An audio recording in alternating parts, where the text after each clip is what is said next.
Revenge does wonders for the will to live, don't you think? Yeah, it's crazy how successful it is at keeping people alive in this franchise. I hear in Star Wars Medical School they teach that for all terminal diagnoses, doctors should make a choice between killing one of the patient's family members or writing a prescription to have someone kick the patient's pet dog. You'd be surprised how many choose door number one. Show literally starts on just a picture of sand as if it's taunting me. Feel like the kid in Jurassic Park after the Jeep chased him down the tree. Except in this case, the Jeep is Tatooine. And now we're back in the sand again. For a planet where water is a commodity, he sure is pouring that carelessly. Something you want to say? Remember him? He's the bully from a few episodes back. The one that was a dick to that one guy when Obi-Wan did nothing about it. Bet you haven't been able to sleep at night wondering what happened to him and if he'll ever be brought to justice. Well, here you are, people. Don't ever say Star Wars isn't giving you what you want. I didn't have to do much research to figure out that Star Destroyers come equipped with a huge hangar filled with TIE fighters that Vader is inexplicably choosing to not utilize in this chase. Upon further research, I found out that Star Destroyers can actually carry a whopping 48 TIE fighters. So I think you can guess how many sins are about to be awarded. Hyperdrive's almost ready. Ah, yes, the non-functioning hyperdrive. Or as they call it in the Star Wars writer's room, the plot Jesus. How much time do you need? More than we have. Look, that's a non-answer, which I guess is fine, except that both parties just pretend the question is settled. Obi should have responded with, no, seriously, I'm brainstorming solutions here. Give me a ballpark figure so I can at least explore some options. But instead he's all, cool bro, thanks for the witty retort. I'm just going to be over here aimlessly wandering around and wistfully looking at all these innocents if you want to follow up here in a scoosh. Adult kneels in front of Leia for a profound conversation and we skip it because we hate sentimentality. Cliché. But we're so close. Then maybe you should have said that when Obi-Wan asked you about it 5 minutes ago. You are all the future. You are the future. Teach them well and let them lead the way. I decided long ago never to walk in anyone's shadow. If I fail, if I succeed, you can't. You have my word. Although I know the word of a liar and a fake Jedi may not mean much to you. Haja would be one with the Force at TVSins. It's good enough for me. Sadly, Obi-Wan's chief character trait in this series is a proclivity for leaving Leia with strangers and then wondering why she keeps going missing. How did she know it was here? I don't know. All I know is she's coming. Oh, I can help. See, the show needed something for Reva to do after the completion of her main story motivation, so it provided her with a convenient message leading her directly here for more Sandy hijinks, because it didn't think the episode could survive with just the single thread of the Vader Kenobi stuff. It's the whole modern thing where climaxes can't just be about one thing anymore, and has to intercut between at least 2 and as many as 5 things, because audiences are used to TikTok, where the attention spans don't just jiggle, they fold. So anyhow, what was the question again? We're enough. You and me. They are not. She'll come when the suns go down. Best we get positioned now. Of course it will be after sundown because somehow Reva's aware that all 21st century TV shows have to be set in the near pitch f***ing dark in order to be enjoyed. Why is everything so dark? I blame the clouds. Get off my lawn. I have something for you. Adult kneels in front of Leia for a profound conversation and we skip it because we hate sentimentality cliché. Cliché? Roken found it before we got out. She would have wanted you to have it. Given the choice, I think what Tala would have actually wanted was a throwable grenade so that she didn't have to needlessly sacrifice herself. Also, wait, how the hell did Roken manage to find it intact? Wasn't Tala wearing it when she redecorated that cavern? Well, I wasn't going to give you a blaster, Leia.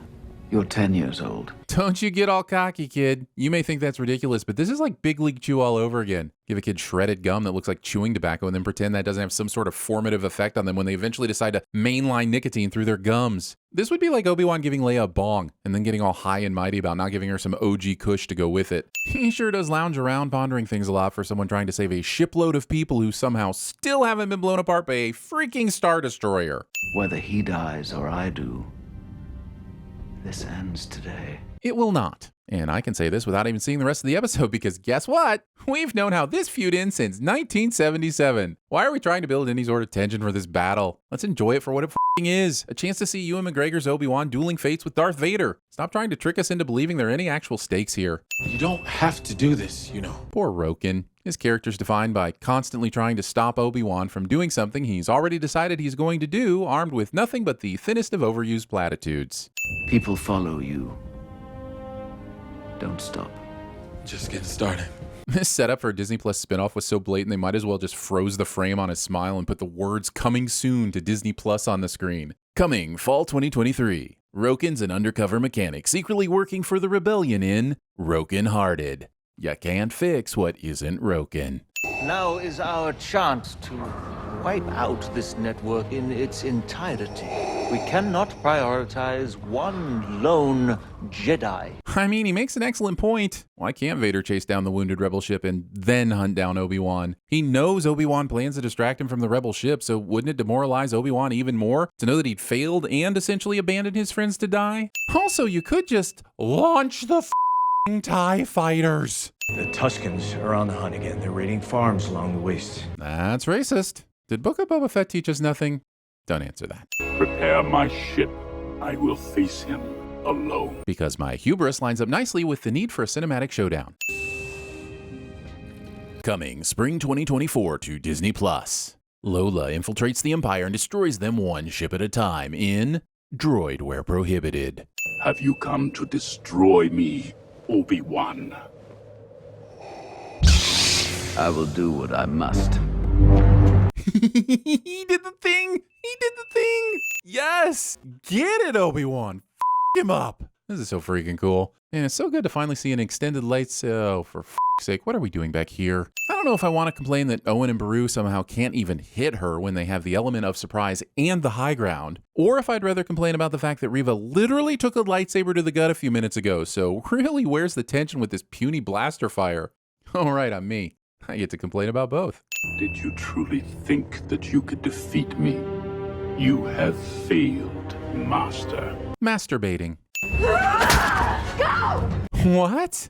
Why isn't he f***ing gone already? Beru knew that Owen defeating Reva was as likely as a Star Wars show not visiting Tatooine, so why wasn't Luke already out of there as soon as she heard them fighting? Even the rocks in action movies suffer from one at a time itis. Wait, why is Obi-Wan continually hitting him with the butt of his lightsaber? Once or twice is fine, but if he has time to repeatedly do this, then he has time to slice Vader in half. Unless he's been pulling his punches / swings this whole time, but that makes even less sense. I'm sorry, Anakin. I am not your failure. Obi-Wan, You didn't kill Anakin Skywalker. I did. This moment alone is almost worth the 5 episodes of mediocrity we had to endure to get it. McGregor really gives us the catharsis of Obi-Wan finally finding a way to forgive himself. And the fact that that release comes unintentionally from Anakin himself, it's a beautiful bookend to their relationship as master and apprentice. Strike me down if you will, but I'll come back stronger and still remove a sin.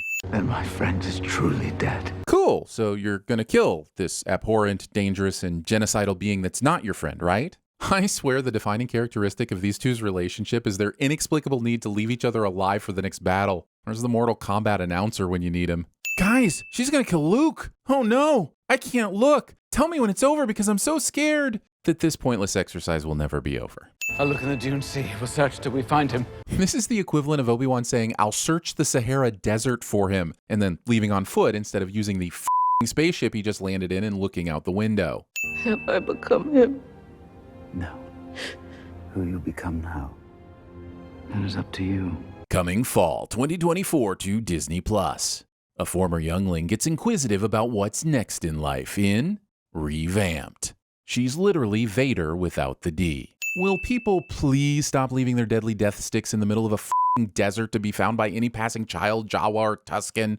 I serve only you, my master. And cue the inevitable Imperial March theme. If Disney has a strategy document for Star Wars, I wouldn't be surprised if it was literally titled Playing the Hits, giving the fans what they think they want without trusting that what they may actually want is something original with just a light sprinkling of nostalgia. Yeah, it's a bit lengthy, but it's printed on A1 size paper for everyone in the back row.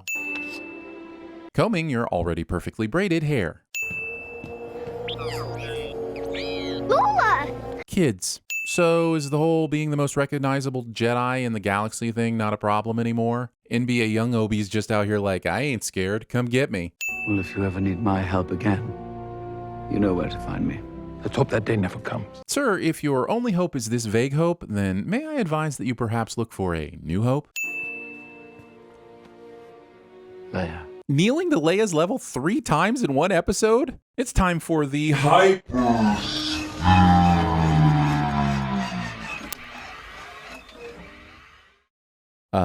Guys, our hyperskip generator appears to have gone down, and honestly, my motivator's been busted for a while now, so I ain't fixing it. Just do the normal sin and let's move on.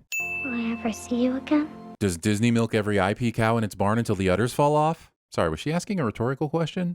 I've always wondered what these cubes were supposed to be or what their function is. I feel like it has something to do with cake. What are you doing here? Right? I was just saying this. So not only does he go to Alderaan to put Leia in danger, he just heads over to the Skywalker Ranch to make sure Luke's got a target on his back as well. Hello there, Master Qui-Gon. Waiting until the last possible second to tick off the last 2 items on your things that apparently need to happen in an Obi-Wan Kenobi series bingo card. I was always here, Obi-Wan. You just were not ready to see. Coming as soon as we can convince him to Disney Plus, a former Jedi Master finally gets an offer he can't refuse in Qui-Gon But Not Forgotten. This time, Liam's ready to cash that check. I'm getting better! No, you're not. You'll be stone dead in a moment. Fire everything! Howdy. I'm Woody. Howdy, howdy, howdy. No. He is not just any Jedi. He's a very naughty boy! Finish him!